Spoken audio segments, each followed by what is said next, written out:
Hello दोस्तों, स्वागत है आपका एक बार फिर से मेरे यूट्यूब चैनल पर।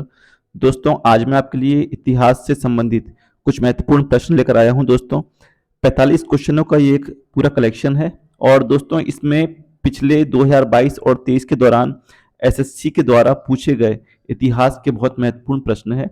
दोस्तों, यह सभी परीक्षाओं में, चाहे वो सीजीएल हो, सीएचएसएल हो, एमटीएस हो, ठीक है, इन सभी परीक्षाओं में यहाँ से प्रश्न पूछे गए हैं। और ये सेशन काफी महत्वपूर्ण होने वाला है उन स्टूडेंट्स के लिए जो एसएससी की तैयारी कर रहे हैं। तो चलिए दोस्तों, शुरू करते हैं हमारे आज का पहले प्रश्न से। तो हमारा दोस्तों आज का पहला प्रश्न है, मोहम्मद बिन तुगलक ने चांदी के सिक्के के स्थान पर कौन सा तांबे का सिक्का चलाया था, यानी कि उस तांबे के सिक्के का नाम क्या था। दोस्तों, इसके बारे में थोड़ा हम डीप में पढ़ेंगे। मैं आपको थोड़ा बता दूं पहले कि जो तुगलक है, ये मोहम्मद बिन तुगलक, ये तुगलक वंश का है। और तुगलक वंश का दोस्तों जो संस्थापक है वो है गयासुद्दीन तुगलक। ये भी आपको एक प्रश्न याद रखना है दोस्तों। यहाँ से आपका एक प्रश्न और बन गया कि तुगलक वंश का संस्थापक कौन है, गयासुद्दीन तुगलक। दोस्तों, गयासुद्दीन तुगलक ने एक उपाधि ली थी, इसका नाम है मलिक गाजी। ये प्रश्न परीक्षा में पूछा गया है कई बार, ठीक है।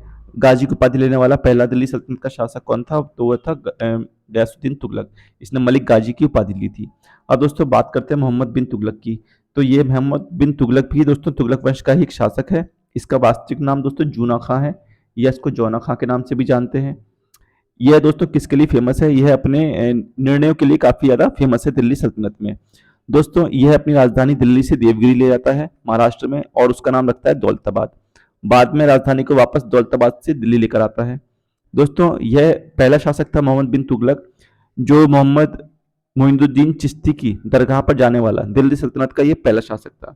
और दोस्तों, इसके बारे में एक बात और भी है, ये सबसे विद्वान व्यक्ति था। इसे पागल या सनकी या स्वप्नशील भी कहा जाता है। दोस्तों, अब इसने जो सिक्का चलाया था तांबे का, उस सिक्के का नाम था दोस्तों जीतल। ठीक है, ये हमारा सही ऑप्शन हो जाएगा, ऑप्शन सी। तो इसके आंसर दोस्तों मैंने नीचे दे रखे हैं, ठीक है आपको। और ये भी दे रखा है कि ये किस परीक्षा में पूछा गया प्रश्न है। तो दोस्तों देखिए, यह एसएससी सीजीएल 2023 में सेकंड शिफ्ट में पूछा गया प्रश्न है। क्वेश्चन नंबर 2 है हमारा, भारत सरकार अधिनियम के अंतर्गत ब्रिटिश भारत में अंग्रेजी ईस्ट इंडिया कंपनी का शासन समाप्त कर दिया गया था। तो दोस्तों, यह अधिनियम कब आया था, तो याद करना दोस्तों, यह अधिनियम आया था 1858 को। ठीक है, कब आया था, 1858 को। अब इस अधिनियम में क्या करा, ईस्ट इंडिया कंपनी का शासन समाप्त कर दिया गया, और इसके अलावा जो शासन शुरू होता है यहाँ से, तो वह शासन शुरू होता है दोस्तों ताज का शासन या महारानी विक्टोरिया का शासन। ठीक है। और दोस्तों, इसमें क्या क्या हुआ, और इसी अधिनियम के तहत पहली बार भारत में एक पद बनाया गया, सॉरी भारत में नहीं, ब्रिटेन में, इसका नाम था भारत सचिव। भारत सचिव का पद बनाया गया, ठीक है, जो ब्रिटेन की पार्लियामेंट में भारत का प्रतिनिधित्व करेगा। ठीक है। और मुगल सम्राट का पद यहाँ पर समाप्त कर दिया गया, और उसको पेंशनधारी बना दिया गया। ठीक है। और दोस्तों, एक महत्वपूर्ण काम और हुआ था यहाँ पर, जो गवर्नर जनरल का नाम था अब कर दिया वायसराय। ठीक है, क्या कर दिया, वायसराय कर दिया। और भारत का पहला वायसराय किससे बनाया गया था, तो वह बनाया गया था लॉर्ड कैनिंग को। तो हमारा ऑप्शन बी यहाँ पर दोस्तों सही आंसर हो जाएगा। ठीक है। चलिए अगला प्रश्न देखते हैं, क्वेश्चन नंबर 3। क्वेश्चन नंबर दोस्तों 3 है आपका, इंडिया हाउस एक क्रांतिकारी संगठन श्यामजी कृष्ण वर्मा के द्वारा भारतीय राष्ट्रवाद के प्रसार के लिए कहाँ स्थापित किया गया था। तो दोस्तों, यह जो स्थापित किया गया था, ये लंदन में स्थापित किया गया था। ठीक है। अब दोस्तों, लंदन के बारे में थोड़ा सा जान लेते हैं। लंदन जो है दोस्तों, वह टेम्स नदी के किनारे है। ठीक है, ये भी आपको पता होना चाहिए। लंदन कहाँ है, टेम्स नदी के किनारे स्थित है।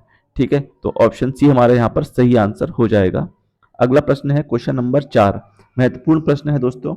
ठीक है, क्वेश्चन है, अकबर के शासनकाल के दौरान वह भूमि थी जो 3 या 4 वर्षों से बंजर पड़ी हो, तो उस भूमि को दोस्तों क्या कहते थे। ठीक है, तो दोस्तों देख, हम समझते हैं इसमें क्या क्या दे रखा है। ठीक है, जो बंजर भूमि होती थी दोस्तों, यह वो होती थी जो खेती योग्य नहीं होती थी। परौती या पड़ती भूमि हम उससे बोलते थे जो दोस्तों 1 वर्ष के अंतराल पर जिसमें खेती होती थी। ठीक है। पोलज दोस्तों या पुलाज उसको बोलते थे जहां पर 2 वर्ष में 2 बार फसल होती थी। ठीक है, उसे हम पुलाज बोलते थे। और चाचर बोलते थे उस भूमि को जहां पर 3 या 4 साल में एक बार खेती होती थी। ठीक है, तो हमारा सही आंसर हो जाएगा चाचर।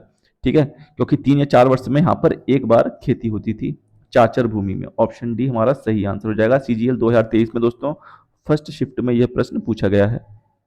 अगला प्रश्न है क्वेश्चन नंबर 5। क्वेश्चन नंबर 5 है, मौर्य स्तंभ शीर्ष में पाया गया था जिसे सिंह शीर्ष या लायन कैपिटल के नाम से जाना जाता है। ठीक है, और दोस्तों ये कहाँ है, कहाँ से लिया गया है हमने, तो यह लिया हमने सारनाथ से। ठीक है। और इसमें कितने पशु हैं दोस्तों, तो 4 पशु हैं, ये भी आपको याद होने चाहिए। सांड है, घोड़ा है, ठीक है, एलिफेंट यानी कि हाथी है, और शेर है। ठीक है। और इसे किसके द्वारा बनवाया गया था दोस्तों, इसे अशोक के द्वारा बनवाया गया था। ठीक है। और ये बलुआ पत्थर से निर्मित है। और इसकी जो दोस्तों हाइट है वो लगभग 12.5 मीटर के आसपास है, 12.5 मीटर। ठीक। तो ऑप्शन डी हमारा यहाँ पर सही आंसर हो जाएगा। अगला है क्वेश्चन नंबर 6 है। 6 में ये पूछा गया है दोस्तों, दक्कन में मराठों द्वारा वसूले जाने वाले भूराजस्व के 25% को क्या कहा जाता था। दोस्तों 25% का मतलब होता है 1/4। ठीक है। और 1/4 दोस्तों यह उस समय में मराठों द्वारा जो इनकी कर व्यवस्था थी उसको निर्देशित करता है। दोस्तों मराठों की जो कर व्यवस्था थी वह मलिक अंबर की कर व्यवस्था पर आधारित थी। 2 प्रकार के थे दोस्तों, एक तो चौथ। ठीक है। चौथ होता था आय का 1/4। ठीक। और ये किससे लिया जाता था, तो यह लिया जाता था पड़ोसी राज्यों से। ठीक है। सरदेशमुखी होता था दोस्तों 1/10। और यह 1/10 उनसे लिया जाता था जो महाराष्ट्र के पुश्तैनी सरदेशमुख थे। तो हमारा जो आंसर हो जाएगा वो हो जाएगा दोस्तों ऑप्शन ए। ठीक है, चौथ, ये हमारा सही आंसर हो जाएगा। अगला प्रश्न है क्वेश्चन नंबर 7। निम्नलिखित में से किसने सल्तनत काल के 2 मूल सिक्के, चांदी का टका और तांबे का जीतल चलवाया था। ठीक है दोस्तों, ये किसने चलवाया था, तो यह चलवाया था इल्तुतमिश ने। ऑप्शन सी हमारा यहाँ पर सही आंसर हो जाएगा। ठीक है। अब दोस्तों इल्तुतमिश किस वंश का शासक था, तो हम देखते हैं ये दोस्तों गुलाम वंश का शासक था। गुलाम वंश का संस्थापक कौन था दोस्तों, तो कुतुबुद्दीन ऐबक था। और दोस्तों यह जो था इल्तुतमिश, यह ऐबक का दामाद था, ये भी आपको याद रखना है। इसने दोस्तों क्या क्या काम करवाए इल्तुतमिश ने, तो दोस्तों इल्तुतमिश ने एक तो एकता व्यवस्था की शुरुआत करवाई। ठीक है, ये आपको याद रखना है। एकता व्यवस्था किसने शुरू की थी, यह इल्तुतमिश ने शुरू की थी। दूसरा दोस्तों यह राजधानी दिल्ली लेकर आया, इसलिए इसे दिल्ली का वास्तविक संस्थापक भी कहा जाता है, गुलाम वंश का वास्तविक संस्थापक कहा जाता है। दोस्तों इसी के समय में तराइन का 3rd वॉर भी हुआ था, जो कि 1215 में हुआ था। और यह जो वॉर होता है, यह युद्ध जो होता है दोस्तों, यह ताजुद्दीन एल्दोश के विरुद्ध होता है। ठीक है। इसके अलावा दोस्तों इसने 40 दल का भी गठन किया है। ठीक है, ये एग्जाम में पूछा जाता है 40 दल का गठन किसने किया है। ठीक है, तो ये 40 दल का गठन किसने किया है, इल्तुतमिश ने। तो ऑप्शन सी दोस्तों जो है वो हमारा यहाँ पर सही आंसर हो जाएगा। अगला प्रश्न है, किस युद्ध के कारण विजयनगर साम्राज्य का पतन हुआ। तो दोस्तों विजयनगर साम्राज्य का जो पतन हुआ था वो होता है 1565 से, हालांकि एकदम नहीं होता है, यहीं से इसका पतन स्टार्ट हो जाता है विजयनगर साम्राज्य का। 1565 में एक युद्ध होता है जिस युद्ध को हम तालीकोटा के युद्ध के नाम से जानते हैं। इसके अलावा इस युद्ध को दोस्तों राक्षस तंगड़ी का युद्ध भी बोलते हैं। ठीक है। और बन्नी हट्टी का युद्ध भी इसी को बोला जाता है। ठीक है, ये भी एग्जाम में नाम पूछे जाते हैं, बन्नी हट्टी या राक्षस तंगड़ी का युद्ध भी इसी को बोला जाता है। ठीक है। विजयनगर साम्राज्य की दोस्तों अगर मैं बात करूं तो यह एक साम्राज्य है जिसकी स्थापना 1336 ईस्वी में हुई थी। ठीक है। 2 भाई थे, हरिहर और बुक्कन, ने इसकी स्थापना की थी। राजधानी दोस्तों इसकी हम्पी थी। ठीक है। और जो यहाँ की मुद्रा चलती थी उस मुद्रा का नाम बोलते हैं पैगोडा। ठीक है। तो ये यहाँ के कुछ महत्वपूर्ण बातें थी, तो आप याद रखेंगे 8वें का सी आंसर हो जाएगा। और ये युद्ध जो दोस्तों जो हुआ था 1565 में हुआ था, इसकी डेट भी एग्जाम में पूछ ली जाती है। ठीक है। और ये एसएससी एमटीएस में पूछा गया है 2023 में, पिछले साल। ठीक है। अगला प्रश्न है क्वेश्चन नंबर 9 है। क्वेश्चन नंबर दोस्तों 9 है, निम्नलिखित में से चंद्रगुप्त द्वितीय के दरबार के नवरत्नों में से किसने मंत्र शास्त्र लिखा था। अब दोस्तों चंद्रगुप्त सेकंड जो था उसके दरबार में दोस्तों 9 रत्न थे। ठीक है। और वो 9 रत्न कई सारे हैं, अकबर के दरबार में भी थे। तो इसमें से जो घटकर पर थे इसी को हम हरिसेन के नाम से भी जानते हैं, और ये कवि थे, इन्होंने कविता की रचना की है, ये भी आपको पता होना चाहिए। ठीक है। अमर सिंह जिसको दोस्तों हम बोलते हैं, इन्होंने अमर कोश शब्दावली की रचना की है। ठीक है। कालिदास के बारे में हम जानते हैं, अभिज्ञान शाकुंतलम इनकी बहुत फेमस बुक है, अभिज्ञान शाकुंतलम। और इसके अलावा दोस्तों इनकी इनकी दोस्तों मेघदूतम है, ऋतु संहारम है। ठीक है, ये इनकी कुछ प्रसिद्ध किताबें हैं। और दोस्तों बात करूं मैं, ठीक है, किसकी, बेताल भट्ट की, तो बेताल भट्ट की है मंत्र शास्त्र। ठीक है। तो और ये दोस्तों कौन थे, जादूगर थे। तो ऑप्शन डी जो है दोस्तों वो हमारा यहाँ पर सही आंसर हो जाएगा। ठीक है। अगला है क्वेश्चन दोस्तों, क्वेश्चन नंबर 10 है, भारत के किस स्वतंत्रता सेनानी ने लखनऊ में 1857 के प्रसिद्ध विद्रोह जिसको हम सिपाही मेटियोनी या सिपाही विद्रोह का नेतृत्व किया था, किसने किया था दोस्तों। और लखनऊ से पूछा है किसने किया था। दोस्तों देखो अगर मैं बात करूं, यह विद्रोह अलग अलग क्षेत्रों में अलग अलग टाइम पर शुरू हुआ था। ठीक है। अगर बेगम हजरत महल की दोस्तों मैं बात करूं, तो इन्होंने लखनऊ से ये इस आंदोलन की शुरू, मतलब इन्होंने लखनऊ से इसमें पार्टिसिपेट किया था, भाग लिया था। ठीक है। और हमसे लखनऊ का ही पूछा गया है। लखनऊ में किसने शुरू किया था दोस्तों? बेगम हजरत महल ने। ऑप्शन ए हमारा यहाँ पर सही आंसर हो जाएगा। इसके अलावा दोस्तों झांसी की रानी लक्ष्मीबाई थी, जिन्होंने झांसी में इस आंदोलन को चलाया था। इसके अलावा दोस्तों बिहार से कुंवर सिंह थे। ठीक है। और बरेली से दोस्तों खान बहादुर खान थे। दिल्ली में अगर दोस्तों बात करूं, तो मोहम्मद, क्या नाम उनका दोस्तों, बहादुर शाह जफर के नेतृत्व में यह आंदोलन शुरू किया गया था। ठीक है। ये भी आपको याद रखना है। तो ऑप्शन ए हमारा दोस्तों क्वेश्चन के हिसाब से एकदम करेक्ट आंसर हो जाएगा। अगला है दोस्तों कंदरिया महादेव। कंदरिया महादेव मंदिर का निर्माण 999 ईस्वी में किस वंश के शासक श्रीरंग शृंगदेव ने करवाया था? दोस्तों इसका हमको जवाब देना है। ठीक है। और दोस्तों ये कौन थे? तो दोस्तों ये जो करवाया था, ये चंदेलों ने करवाया था। ठीक है। ऑप्शन डी हमारा यहाँ पर सही आंसर हो जाएगा। ठीक है। अब चंदेल दोस्तों कौन थे और इसका संस्थापक कौन था? दोस्तों चंदेलों का संस्थापक था नन्नुक। ठीक है। ये आपको याद रखना है, कौन था? नन्नुक। ठीक है। और इन्होंने खजुराहो के मंदिर या कंदरिया महादेव के मंदिर का निर्माण भी करवाया है। और राजधानी दोस्तों इनकी क्या थी? खजुराहो। खजुराहो दोस्तों मध्य प्रदेश में पड़ता है। ठीक है। ये भी आपको पता होना चाहिए। ठीक है। और दोस्तों बुंदेलखंड के शासक हुआ करते थे। बुंदेलखंड का जो पहले नाम था प्राचीन, वो था जेजाक भुक्ति। ये भी आपसे पूछ लेता है एग्जाम में। जेजाक भुक्ति किसका नाम है दोस्तों? बुंदेलखंड का नाम है। और दोस्तों इसी वंश के शासकों ने सबसे पहले देवनागरी लिपि का प्रयोग अपने अभिलेखों में करवाया था। इस वंश का दोस्तों सबसे अंतिम शासक परमार्दी देव है। ये भी आपको पता होना चाहिए। परमार्दी देव वही शासक है दोस्तों जिसका युद्ध होता है किससे? पृथ्वीराज चौहान से दोस्तों। ठीक है। पृथ्वीराज चौहान ने इसको पराजित किया था, परमार्दी देव को। तो हमारा सही आंसर हो जाएगा ऑप्शन डी। दोस्तों एमटीएस 2023 में यह प्रश्न पूछा गया है। ठीक है। आप यदि मेरा हिस्ट्री वाला चैनल देखेंगे दोस्तों, आपको सब ये डिटेल में मिल जाएगा, इसमें लिखा हुआ मैंने पढ़ा रखा है। चलिए अगला प्रश्न है दोस्तों, 12वां प्रश्न है। सुल्तान मोहम्मद गौरी ने कौन सी सन में पृथ्वीराज तृतीय को हराया था? दोस्तों दो प्रश्न है आपसे, पहले तो आपको नाम से याद होनी चाहिए। पृथ्वीराज थर्ड दोस्तों, जो पृथ्वीराज चौहान हम पढ़ते हैं वह पृथ्वीराज थर्ड है। ठीक है। दो युद्ध दोस्तों इंपोर्टेंट है इसके, 1191 वाला, ये भी गौरी और पृथ्वीराज चौहान के बीच हुआ था और इस युद्ध में पृथ्वीराज चौहान की विजय हुई थी। जो 1192 को हुआ था दोस्तों, यह युद्ध में पृथ्वीराज तृतीय की दोस्तों हार हो जाती है। ठीक है। पृथ्वीराज तृतीय दोस्तों किस वंश का शासक है? तो यह चौहान वंश का शासक है। ठीक है। इससे पहले पृथ्वीराज फर्स्ट और पृथ्वीराज सेकंड भी शासक हुए हैं। संस्थापक की दोस्तों अगर मैं बात करूं, तो चौहान वंश का जो संस्थापक है वो है वासुदेव। ये भी एग्जाम में पूछ लेते हैं, कौन है संस्थापक? वासुदेव है। दोस्तों अभी मैंने आपको बताया था पृथ्वीराज चौहान ने जो चंदेल शासक था परमार्दी देव, उसको हराया था। ठीक है। तो और परमार्दी देव के ही दोस्तों जो उसके सेना में आल्हा उदल नाम के दो सेनापति भी थे, आपने ये भी नाम सुना होगा, तो सैनिक आल्हा उदल, ये परमार्दी देव के ही समय में थे। ठीक है। तो चलिए इसका डी आंसर हो जाएगा। एमटीएस 2023 में प्रश्न पूछा गया है। अगला है दोस्तों क्वेश्चन नंबर 13 है, 13वां। शिव नारायण अग्निहोत्री ने लाहौर में देव समाज की स्थापना कब की थी? तो दोस्तों दो प्रश्न इसमें से भी निकल गए हैं। पहली बात तो देव समाज की स्थापना कब होती है ये, और दूसरा कहां पर हुई थी? तो दोस्तों लाहौर में हुई थी। ये भी आपको याद रखना है। और लाहौर किस नदी के किनारे है दोस्तों? तो लाहौर है रावी नदी के किनारे। अब देखते हैं दोस्तों देव समाज की स्थापना कब होती है। तो दोस्तों देव समाज की स्थापना होती है 1887 में। ठीक है। ऑप्शन सी यहाँ पर हमारा सही आंसर हो जाएगा। इसका उद्देश्य क्या था? तो दोस्तों इसका उद्देश्य रहता है आत्मा की शुद्धि। आत्मा की शुद्धि, ठीक है, के लिए इस आंदोलन की शुरुआत हुई थी और साथ ही साथ अच्छे मानवीय कार्यों के लिए उनको प्रोत्साहन देने के लिए भी इस आंदोलन की शुरुआत होती है। इसके अलावा दोस्तों कुछ और समाज है जिसको आपको याद रखना है, किस समाज की स्थापना कब हुई थी। ठीक है। तो इसमें तो दोस्तों एक है आपका ब्रह्म समाज। ब्रह्म समाज की स्थापना दोस्तों बहुत एग्जाम में पूछ लेता है ये।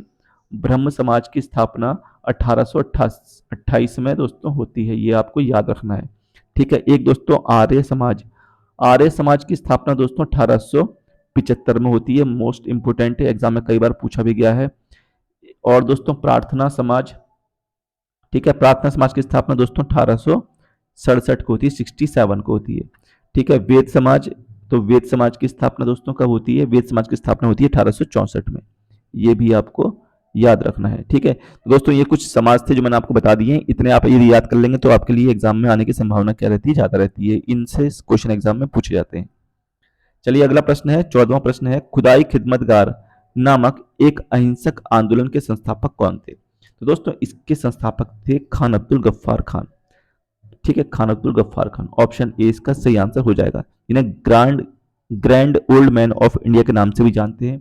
दोस्तों सविनय अवज्ञा आंदोलन में इन्हीं के संगठन ने महत्वपूर्ण भूमिका निभाई थी।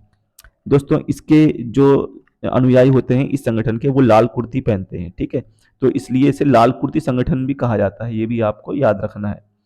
ठीक है, चलिए तो ये हमारा हो गया आंसर ए, खान अब्दुल गफ्फार खान। अगला प्रश्न है दोस्तों 15वां, बौद्ध स्थापत्य कला के स्मारकों में प्रार्थना कक्षों को क्या कहा जाता था? तो दोस्तों बौद्ध स्थापत्य कला के स्मारकों में प्रार्थना कक्ष को कहते थे दोस्तों चैत्य ग्रह। ठीक है, क्या कहते थे? चैत्य ग्रह। अब दोस्तों ये होते कैसे हैं? ये इस प्रकार से बने होते हैं। ठीक है, इस प्रकार से बने होते हैं। यहाँ से बीच में रास्ता होता है, इसको प्रवेश द्वार बोलते हैं। ठीक है, यहाँ पर दोस्तों इसको हम बोलते हैं विहार, इसे हम बोलते हैं विहार। और दोस्तों जो विहार होता है ये बौद्ध भिक्षुओं के रहने का स्थान होता है। ठीक है, यहाँ पर दोस्तों स्तूप बना होता है। ठीक है, और स्तूप में क्या होते हैं? गौतम बुद्ध के जीवन से जुड़े हुए कुछ उनके महत्वपूर्ण चिन्ह वगैरह होंगे, इसे हम स्तूप बोलते हैं। ये भी आपको याद रखना है। और दोस्तों ये कहलाता है चैत्य ग्रह। तो चैत्य ग्रह दोस्तों वह जगह होती है जहां पर पूजा पाठ वगैरह किया जाता है। ठीक है, चलिए प्रार्थना जहां पर की जाती है उसको हम चैत्य ग्रह कहते हैं। तो ये थे दोस्तों 15वें का, ये हमारा क्या हो जाएगा? सही आंसर हो जाएगा। एमटीएस 2023 में दोस्तों थर्ड शिफ्ट में इस प्रश्न को पूछा गया है। अगला प्रश्न है क्वेश्चन नंबर 16। क्वेश्चन नंबर 16 है दोस्तों, किस लोधी शासक का वास्तविक नाम निजाम खां था? दोस्तों महत्वपूर्ण प्रश्न है, किस लोधी शासक का वास्तविक नाम निजाम खां था? तो दोस्तों यह नाम था सिकंदर लोधी का। ठीक है, और ये किस वंश का था? लोधी वंश का था।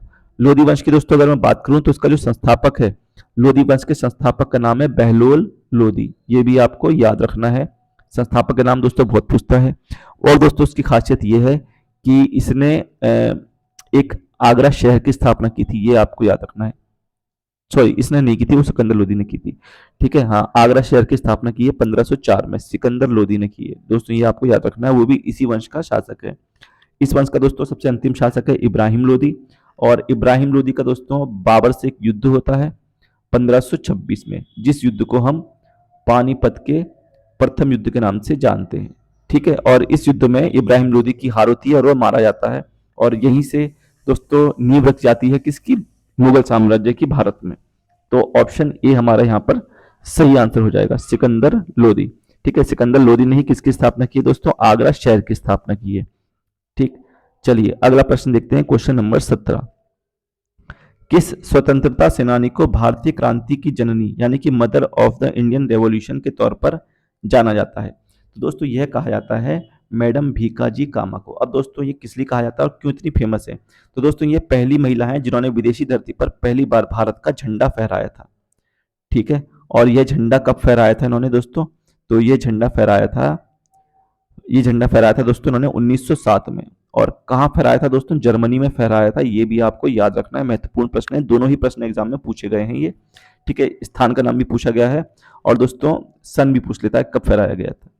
ठीक है, तो इसलिए हम इनको भारत में क्या बोलते हैं? भारतीय क्रांति की जननी के नाम से इनको जानते हैं, मैडम भीकाजी कामा। इनको भिकाई जी कामा के नाम से भी जानते हैं दोस्तों, ये भी आपको याद रखना है। अगला प्रश्न है क्वेश्चन नंबर 18। प्रश्न 18 है दोस्तों, कौन सी सन में देश भर के 72 प्रतिनिधियों ने बंबई में सभा करके भारतीय राष्ट्रीय कांग्रेस की स्थापना का फैसला लिया था? बहुत इंपॉर्टेंट प्रश्न है दोस्तों। भारतीय राष्ट्रीय कांग्रेस की स्थापना जो होती है वो होती है 1885 में। कब होती है दोस्तों? 1885 में। और दोस्तों यह जो सम्मेलन होता है पहली बार इसे पूना में आयोजित किया जाना था, लेकिन पूना में दोस्तों प्लेग फैल जाता है, तो इसलिए इसको बंबई में ट्रांसफर कर देते हैं। कहाँ होता है दोस्तों? यह बंबई में होता है पहला अधिवेशन। ठीक है, और इसके जो अध्यक्ष होते हैं वो कौन थे? डब्ल्यूसी बनर्जी। ठीक है, दूसरा दोस्तों जो अधिवेशन होता है वो 86 में होता है और यह होता है आपका कलकत्ता में। तीसरा दोस्तों 87 में होता है और यह होता है आपका मद्रास में। और चौथा 88 में होता है, ये होता है आपका इलाहाबाद में। ठीक है दोस्तों, ये भी आपको याद रखना है। बदरुद्दीन तैयब जो थे कांग्रेस के पहले मुस्लिम अध्यक्ष थे, ये भी आपको याद रखना है। और यदि पूछेगा आपसे पहले अंग्रेज या पहले एंग्लो इंडियन कौन थे जो कांग्रेस के अध्यक्ष बने थे, तो दोस्तों वह थे जॉर्ज यूले। ये भी आपको याद रखना है, जॉर्ज यूले ये कांग्रेस के पहले एंग्लो इंडियन अध्यक्ष थे। ठीक है, तो हमारा दोस्तों सही आंसर हो जाएगा 1885। अगला प्रश्न है, निम्नलिखित में से किस राजवंश ने विजयनगर राज्य की स्थापना की थी? तो दोस्तों विजयनगर राज्य की स्थापना भी हमने बताई है आपको, किसने की? हरिहर और बुक्का ने की है। और दोस्तों ये किस वंश से संबंधित थे? तो इनका संबंध था दोस्तों राजवंश और संगम राजवंश से। ठीक है, यह अपने पिता के नाम पर इन्होंने बसाया था विजयनगर साम्राज्य। इसको दोस्तों विजय का शहर भी कहा जाता है। ठीक है, और कब बसाया था? 1336 में बसाया था। राजधानी भी मैंने आपको बताया था पीछे, हम्पी है इसकी। मुद्रा दोस्तों कौन सी? पैगोडा है इसकी। ठीक है, इसका एक युद्ध होता है बहमनी साम्राज्य के साथ। ठीक है, और वह युद्ध कब होता है? 1565 में, और उस युद्ध को हम तालीकोटा के युद्ध के नाम से जानते हैं। और इसी युद्ध के बाद विजयनगर साम्राज्य का पतन धीरे धीरे स्टार्ट हो जाता है। तो ऑप्शन ए हमारा यहाँ पर एकदम सही आंसर हो जाएगा। क्वेश्चन नंबर दोस्तों 20 है, ज्योतिबा फुले ने 1873 में गुलामगिरी निम्नलिखित में से किस भाषा में लिखी थी? तो दोस्तों ये जो पुस्तक लिखी गई थी, यह लिखी गई थी मराठी भाषा में। बस आपको इतना याद रखना है, गुलामगिरी के लेखक कौन है याद रखना है, ज्योतिबा फुले हैं। ठीक है, और ये किस भाषा में लिखी गई थी? मराठी भाषा में लिखी गई थी। चलिए अगला प्रश्न देखते हैं, क्वेश्चन नंबर 21 है, निम्नलिखित में से कौन सा शहर कावेरी डेल्टा में शासक विजयालय द्वारा बनवाया गया था? तो दोस्तों यह बनवाया गया था तंजावुर। ठीक है, तंजावुर को दोस्तों हम तंजौर के नाम से भी जानते हैं, ये एक ही बात है। और दोस्तों ये जो विजयालय है, यह चोल वंश का एक शासक है। ठीक है, चोल वंश का एक प्रमुख शासक है। ठीक है, चोलों की दोस्तों अगर मैं राजधानी की बात करूं तो वह तंजौर या तंजावुर ही है। और दोस्तों विजयालय ने एक उपाधि ली थी, उस उपाधि का नाम है दोस्तों नर केसरी। ठीक है, इसने नर केसरी की दोस्तों उपाधि भी ली है, ये भी आपको याद रखना है। चलिए अगला प्रश्न देखते हैं दोस्तों, क्वेश्चन नंबर 22वां, रिवोल्यूशनरी सोशलिस्ट पार्टी की स्थापना कब हुई थी? तो दोस्तों यह जो रिवोल्यूशनरी सोशलिस्ट पार्टी है, इसकी स्थापना होती है 19 मार्च 1940 को। ऑप्शन ए इसका सही आंसर हो जाएगा। अब पार्टी की स्थापना दोस्तों कौन करता है और इसका पर्पस क्या होता है? तो दोस्तों यह पार्टी की स्थापना करते हैं त्रिदीप चौधरी। ठीक है दोस्तों, कौन करते हैं? त्रिदीप चौधरी करते हैं। ये किसानों के अधिकारों की रक्षा हेतु इस पार्टी का गठन किया गया था, और यह मुख्य रूप से दोस्तों बंगाल के क्षेत्र में कामयाब हुई थी। ठीक है, बंगाल बंगाल की क्रांति के लिए यह पार्टी जो थी वो मुख्य रूप से कार्य कर रही थी। ठीक, तो ऑप्शन ए हमारा यहाँ पर दोस्तों सही आंसर हो जाएगा। अगला प्रश्न है, निम्नलिखित में से कौन सा शासक पूर्वाधिकारी का संयोजन दिल्ली सल्तनत के संदर्भ में सही है? दोस्तों बहुत महत्वपूर्ण प्रश्न है, इसमें आपको समझना है। पहले तो दोस्तों शासक का नाम पूछा है और फिर उसके बाद उसके पूर्वाधिकारी का नाम पूछा है। ठीक है, और किसका पूछा है? दिल्ली सल्तनत के संदर्भ में सही है। ठीक है, तो दोस्तों इसमें क्या है, देखिए जैसे अलाउद्दीन खिलजी है। ठीक है, अलाउद्दीन खिलजी किसके बाद आया था? ये जलालुद्दीन खिलजी के बाद आया था, तो इसका पूर्वाधिकारी कौन है? जलालुद्दीन खिलजी है। ठीक है, तो आंसर हमारा क्या हो जाएगा? ऑप्शन ए में ही हमको मिल जाएगा। अगला अगर हम देखें तो गयासुद्दीन तुगलक। ठीक है, और मोहम्मद तुगलक। तो मोहम्मद तुगलक दोस्तों बाद में आया था। ठीक है, गयासुद्दीन तुगलक पहले आया था, तो ये तो होगा नहीं। फिर जलालुद्दीन खिलजी है और फिर अलाउद्दीन खिलजी। तो जलालुद्दीन खिलजी इन्होंने पहले दे दिया, पूर्वाधिकारी तो ये होगा नहीं। ठीक है, तो ये भी हमारा गलत हो जाएगा। फिर मोहम्मद तुगलक और फिरोज शाह तुगलक। ठीक है, तो दोस्तों ये भी इन्होंने क्या दे दिया? गलत दे दिया। ये पहले दे दिया, ये बाद में दे दिया, फिरोज शाह तुगलक। तो दोस्तों इस प्रकार से हमारा ऑप्शन ए जो है वो सही आंसर हो जाएगा। चलिए अगला प्रश्न है, क्वेश्चन नंबर 24वां है, चोल वंश के अभिलेखों में वर्णित वेट्टी कर किस रूप में लिया जाता था? तो दोस्तों यह लिया जाता था जबरन श्रम के रूप में। ऑप्शन ए इसका सही आंसर एकदम हो जाएगा। ठीक है, अब दोस्तों चोल काल में जो आर्थिक गतिविधियों के केंद्र थे वो कौन थे? वो मंदिर हुआ करते थे। ठीक है, चोल काल में दोस्तों आर्थिक गतिविधियों के केंद्र क्या थे? वह मंदिर थे। चोल काल में ही दोस्तों सबसे पहले हमें नटराज की कांस्य की मूर्ति मिलती है। ठीक है, ये भी एग्जाम में प्रश्न पूछा गया है।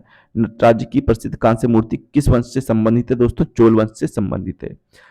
चोल वंश में दोस्तों प्रांतों को क्या कहते थे? तो यहाँ पर प्रांतों को कहते थे मंडल या मंडलम। ठीक है, मंडल या मंडलम कहा जाता था। और समिति को यहाँ दोस्तों वारियम के रूप में हम जानते हैं। ठीक है, समिति को क्या कहते थे? वारियम के रूप में हम जानते थे। ठीक है, तो यहाँ और दोस्तों चोल वंश में जो शासक होते थे ना, वह अपना उत्तराधिकारी पहले से ही घोषित कर देते थे। ठीक है, ये चोल वंश में की खासियत भी थी। अगला प्रश्न है दोस्तों 25वां, मुगल शासक औरंगजेब की मृत्यु किस वर्ष में हुई थी? तो दोस्तों मुगल शासक औरंगजेब की मृत्यु होती है 1707 में। ठीक है, और यहाँ से मुगल शासन का पतन धीरे धीरे स्टार्ट हो जाता है। 1707 में इसकी मृत्यु हो जाती है। दोस्तों बहुत ही कट्टर जो था विचारधारा का व्यक्ति था औरंगजेब। ठीक है, और इसका 2 बार राज्याभिषेक भी दोस्तों 2 बार होता है इसका, ये भी आपको याद रखना है। 2 बार राज्याभिषेक होता है अपने सभी भाइयों, ठीक है, और पिताजी की मृत्यु के बाद इसको गद्दी मिलती है, गद्दी पर बैठता है। दोस्तों इसने क्या क्या काम करे, तो इसने दोस्तों जजिया कर को समाप्त किया। ठीक है, एग्जाम में पूछा जाता है जजिया कर को मुगल साम्राज्य में किसने समाप्त किया था, तो सॉरी लागू किया था, तो दोस्तों वह थे औरंगजेब। ठीक है, शासन का आधार क्या था दोस्तों, इसका कुरान था शासन का आधार। ठीक है, और इसने सिक्कों पर कलमा लिखवाना भी क्या करवा दिया, बंद करवा दिया था। ठीक है, और दोस्तों इसको जिंदा पीर या शाही दरवेश भी कहा जाता है, ये भी बहुत महत्वपूर्ण है, एग्जाम में पूछा गया है कई बार। जिंदा पीर या शाही दरवेश किसे कहा जाता है दोस्तों, वह कहा जाता है औरंगजेब को। ठीक है, चलिए अगला प्रश्न देखते हैं। क्वेश्चन नंबर 26 है, रवि कीर्ति निम्नलिखित में से किस राजवंश के शासक के दरबारी कवि थे। तो दोस्तों ये किसके थे, तो यह थे दोस्तों चालुक्यों के। ठीक है, ऑप्शन सी इसका सही आंसर हो जाएगा। चालुक्यों के ये दरबारी कवि थे। अब दोस्तों इनके बारे में कुछ खास बात है। चालुक्य वंश का जो संस्थापक था वह पुलकेशिन फर्स्ट को माना जाता है। ठीक है दोस्तों, किसके माना जाता है, पुलकेशिन फर्स्ट को माना जाता है। पुलकेशिन इसी वंश का एक शासक है पुलकेशिन सेकंड। पुलकेशिन सेकंड का दोस्तों युद्ध होता है हर्षवर्धन के साथ। ठीक है, किसके साथ होता है दोस्तों, हर्षवर्धन के साथ होता है, और इस युद्ध में हर्षवर्धन की पराजय होती है। और इसका उल्लेख दोस्तों हमको रवि कीर्ति के ही एक अभिलेख में, जिसको हम एहोल अभिलेख के नाम से जानते हैं, उसमें हमको इसका उल्लेख मिलता है। ठीक है, तो सी ऑप्शन हमारा दोस्तों यहाँ पर सही आंसर हो जाएगा। क्वेश्चन नंबर 27 है, निम्नलिखित में से किस युग में चताल युग सबसे प्रसिद्ध पुरास्थलों में से एक था। दोस्तों चताल युग एक जगह है जो कि कहाँ पड़ती है, तुर्की में पड़ती है। ठीक है, और नवपाषाण काल के समय में दोस्तों हमारे यहाँ से संबंध थे, व्यापारिक संबंध अच्छे थे, तो यहाँ से कई सारी चीजें लाई जाती थी। तुर्की है, सीरिया है, ठीक है, यहाँ से कई सारी चीजें लाई जाती थी। चैताल युग दोस्तों एक जगह है जिसका संबंध किससे, नवपाषाण काल से है, और ये किस समय की बात है, नवपाषाण काल की बात है। ठीक, चलिए अगला प्रश्न देखते हैं। क्वेश्चन नंबर 28वां, अली वर्दी खान की मृत्यु के बाद 1756 में बंगाल का नवाब कौन बना था।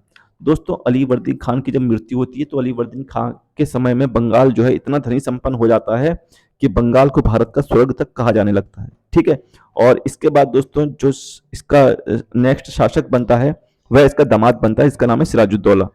ठीक है, क्या नाम है इसका दोस्तों, सिराजुद्दौला नाम है।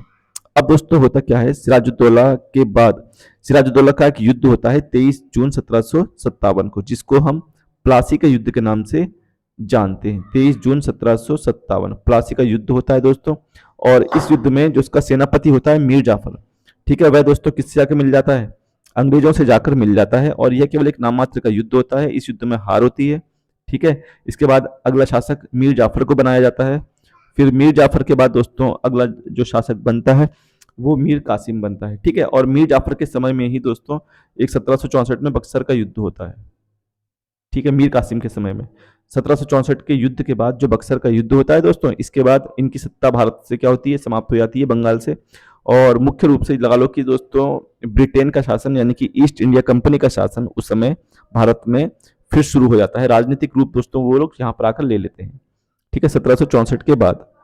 चलिए अगला प्रश्न देखते हैं दोस्तों। क्वेश्चन नंबर 29 है। क्वेश्चन नंबर 29 है, नागभट्ट निम्नलिखित में से किस राजवंश के राजा थे। तो दोस्तों नागभट्ट जो राजा थे वह किसका था, तो दोस्तों वह प्रतिहार वंश का शासक था। ठीक है, प्रतिहार वंश, गुर्जर प्रतिहार इसको हम बोलते हैं।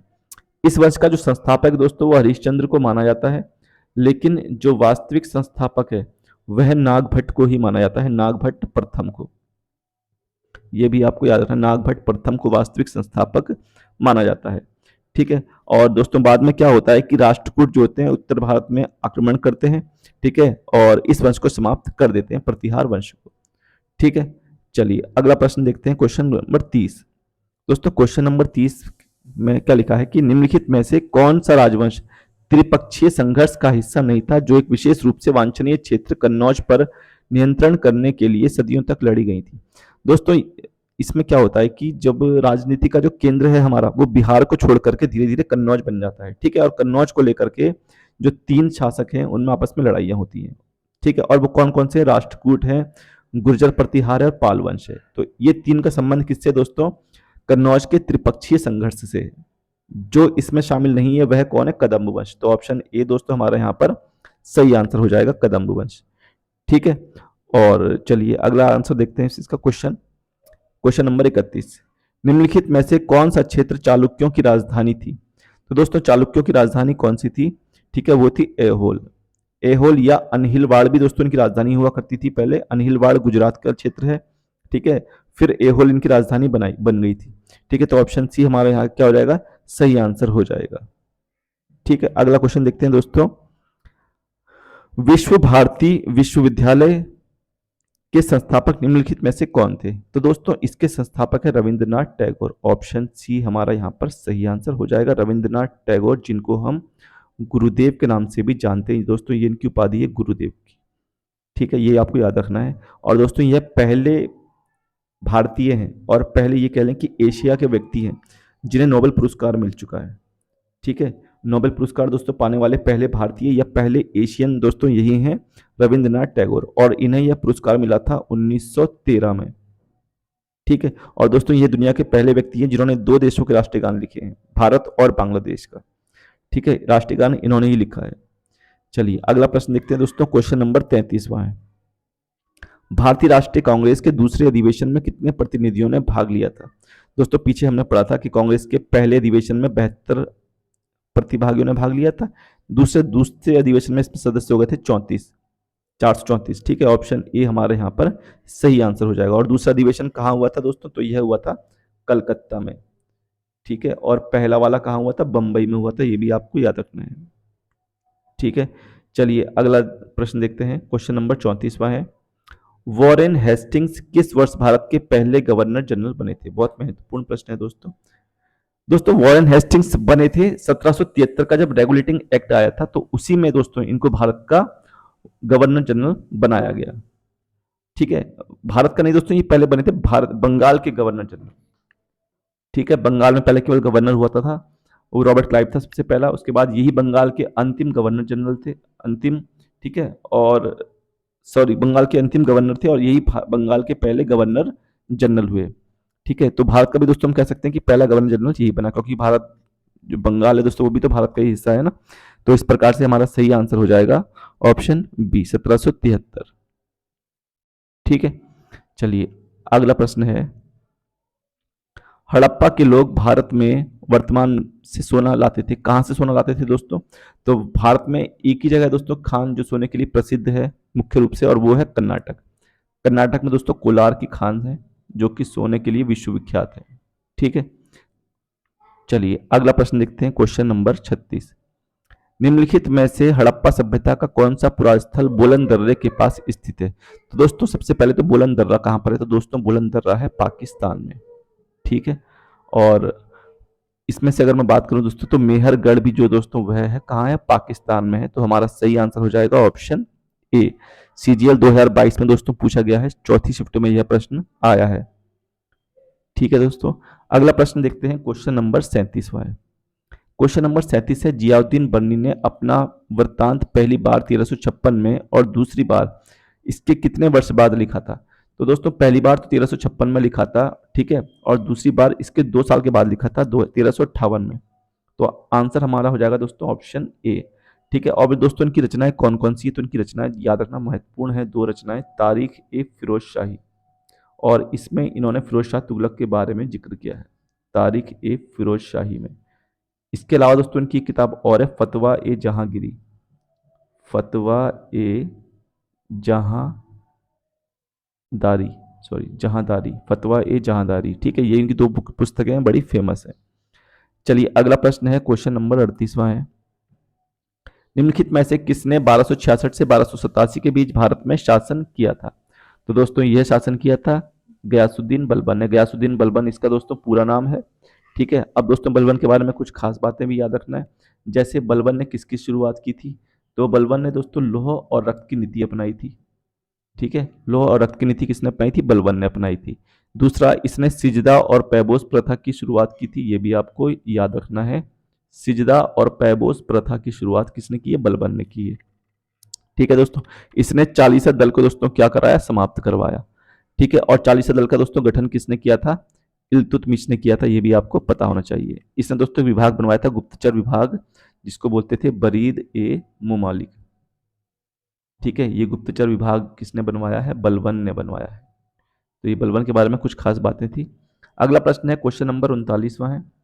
अगस्त 1907 में मैडम भीकाजी कामा विदेशी धरती पर भारतीय ध्वज फहराने वाली पहली व्यक्ति बनी।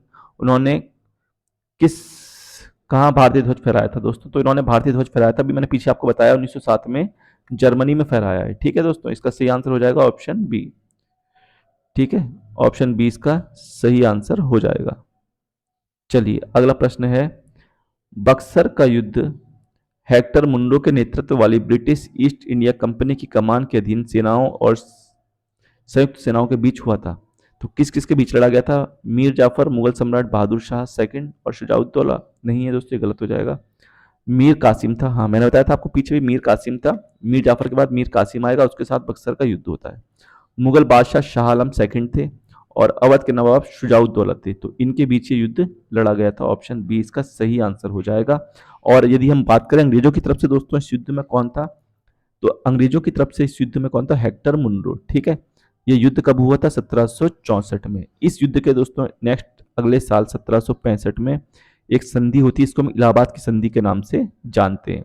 और यह जो संधि होती है दोस्तों, यह संधि होती है रॉबर्ट क्लाइव के साथ में। ठीक है, युद्ध हुआ था मुनरो के साथ में, संधि होती है रॉबर्ट क्लाइव के साथ में, ये भी आपको याद रखना है।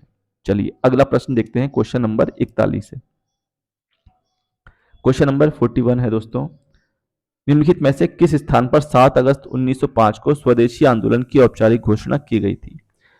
तो दोस्तों स्वदेशी आंदोलन का संबंध किससे है? तो दोस्तों यह किसके विरोध में शुरू हुआ था? यह दोस्तों बंगाल विभाजन के विरोध में शुरू किया गया था स्वदेशी आंदोलन। ठीक है, और दोस्तों इसे कहाँ शुरुआत हुई थी इसकी? तो इसकी शुरुआत हुई थी कलकत्ता टाउन हॉल से। ऑप्शन ए हमारे यहाँ पर सही आंसर हो जाएगा। ठीक, अगला प्रश्न है, त्रिपक्षीय संघर्ष जिसे कन्नौज ट्रायंगल वॉर के रूप में भी जाना जाता है, पीछे भी दोस्तों प्रश्न बता चुका हूं। 8वीं और 9वीं शताब्दी में इन 3 महान भारतीय राजवंशों में से किसके बीच हुआ था? तो दोस्तों इसमें 3 जो वंश थे वो शामिल थे, एक पाल वंश, ठीक है, एक प्रतिहार वंश और एक राष्ट्रकूट वंश। अब दोस्तों पाल वंश की यदि मैं बात करूं तो पाल वंश का संस्थापक कौन था? गोपाल था। ठीक है, प्रतिहार वंश की दोस्तों मैं बात करूं, प्रतिहार वंश का संस्थापक मैंने पीछे भी आपको बताया था हरिश्चंद्र को माना जाता है, हालांकि वास्तविक संस्थापक नागभट्ट प्रथम को माना जाता है। और राष्ट्रकूट वंश का संस्थापक दोस्तों किसको मानते हैं? कौन है? दंती दुर्ग। ठीक है, इसका जो संस्थापक है वो कौन है? दंती दुर्ग है, ये भी आपको याद रखना है। ऑप्शन ए हमारा सही आंसर हो जाएगा। अगला प्रश्न है, ऑस्ट्रेलिया और कनाडा जैसे स्वशासित उपनिवेशों के मॉडल पर ब्रिटिश साम्राज्य के भीतर स्वराज्य या स्वशासन के दावे को 1905 में कांग्रेस के मंच से किसने सामने रखा था? तो दोस्तों 1905 में अगर दोस्तों मैं बात करूं, यहां से 2 प्रश्न आपको मिल जाते हैं। 1905 में कांग्रेस के अधिवेशन की अध्यक्षता किसने की थी? ठीक है, और दोस्तों इस अधिवेशन की अध्यक्षता किसने की थी? वो की थी गोपाल कृष्ण गोखले ने। ठीक है, ये आपको पता होना चाहिए। गोपाल कृष्ण गोखले दोस्तों और किस लिए फेमस है? तो इनका एक संगठन है जिसको हम, ठीक है, भारत सेवक समाज के नाम से जानते हैं। यह इसके संस्थापक भी है, भारत सेवक समाज या फिर इंडिया सर्वेंट सोसाइटी के नाम से भी इसको हम जानते हैं। और दोस्तों गोपाल कृष्ण गोखले जो है वो है गांधी जी और मोहम्मद अली जिन्ना, इन दोनों के ही गुरु हैं। ये भी आपको पता होना चाहिए। तो ऑप्शन बी हमारा यहाँ पर सही आंसर हो जाएगा। अगला प्रश्न है, किस बहमनी शासक ने महमूद गवाह, ठीक है, को व्यापारियों के प्रमुख या मलिकुत तुज्जार की उपाधि प्रदान की थी? तो दोस्तों यह की थी हुमायूं शाह ने। ऑप्शन ए हमारा यहां पर सही आंसर हो जाएगा।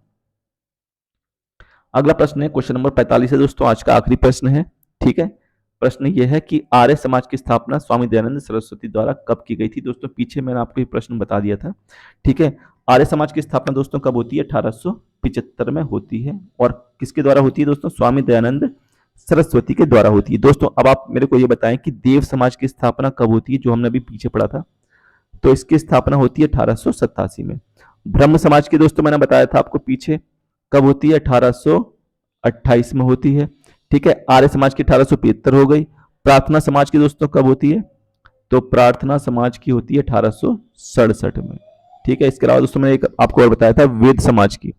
वेद समाज की दोस्तों स्थापना होती है 1864 में। तो ये सारे समाज इनकी स्थापना की डेट आपको याद होनी चाहिए। दोस्तों ये थे इतिहास से संबंधित वह प्रश्न जो पिछले साल 2022-23 के दौरान एसएससी की परीक्षाओं में पूछे गए हैं। आई होप दोस्तों आपको पसंद आए होंगे। इसी प्रकार से दोस्तों मैं आपके लिए और प्रश्न लेकर आता रहूंगा। मिलते हैं नेक्स्ट वीडियो में, तब तक के लिए धन्यवाद। जय हिंद।